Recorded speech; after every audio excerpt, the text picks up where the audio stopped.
Okay, David, tell us about the new Test and ODI leagues that have been approved by the ICC board today. What the ICC board approved was a Test league comprising 9 teams, the top-ranked 9 teams in the ICC Test rankings, playing each other over a 2-year period. Unfortunately, not enough time in that period to play everybody, so each team playing 6 series. And at the culmination of that, after the 2 years, there will be the top 2 teams play each other in a Test Championship final. The ODI League is 13 teams, the 12 current full members, so therefore including Ireland and Afghanistan, plus the winner of our World Cricket League Championship, which is our premium associate member 50-over competition. The winner of that will go into the Test League. That's also played initially over 2 years. It starts only in 2020 because we've got some pre-existing agreements in place between our member countries and their broadcasters. So it starts in 2020, and in that 2-year period leading up to 12 months before the Cricket World Cup in 2023, those 13 teams will play 8 series. And then with the top 8 in the league qualifying automatically for the Cricket World Cup.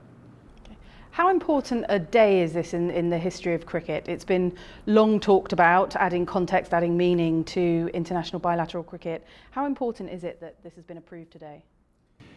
I think it's, the ICC in recent times has made some governance changes, it's made some changes to its financial model, all for the good. But the third piece, the playing structures, I thought was the remaining piece that the ICC, as you say, it's been working on something like this for, well, much ever since I can remember, really, trying to find a way of creating more context and meaning to bilateral cricket over and above just a ranking system, or over and above the prize of a series win. And so for me anyway, I think this is a very important decision for cricket. I think across all formats, I think what the series that will now be played will have much more context, therefore hopefully more value, and international cricket, or the primacy of international cricket, will be sustained going forward. Okay. And talk to us about the decision to trial 4-day tests. Is that alongside the new championship? How is that going to work? So the Test Championship, I might not have mentioned, that only commences in 2019 after the Cricket World Cup in the UK.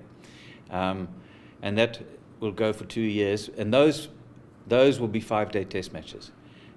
Outside of that, the members will be playing Test cricket. So the trial starts immediately, probably with the first one, Zimbabwe playing South Africa over Boxing Day in South Africa. And that trial will run up until the Cricket World Cup in 2019. And the trial won't be compulsory. It will be by arrangement between participating teams in a particular series. So whoever wants to play it can play it. And where I see it having the real value is teams like Ireland and Afghanistan, even Zimbabwe, who have not been at their best, they will be able to play, I think, and explore the opportunity of playing 4-day test matches. Teams visiting, for example, South Africa might stop off in Zimbabwe and are more likely to play Zimbabwe in a 4-day test than they would in a 5-day test. So I think it has a number of advantages. Yes, hopefully the new leagues are going to renew interest in Test cricket, but we still have to look at ways to innovate, to use our initiative to try and make sure that Test cricket can remain sustainable well into the future.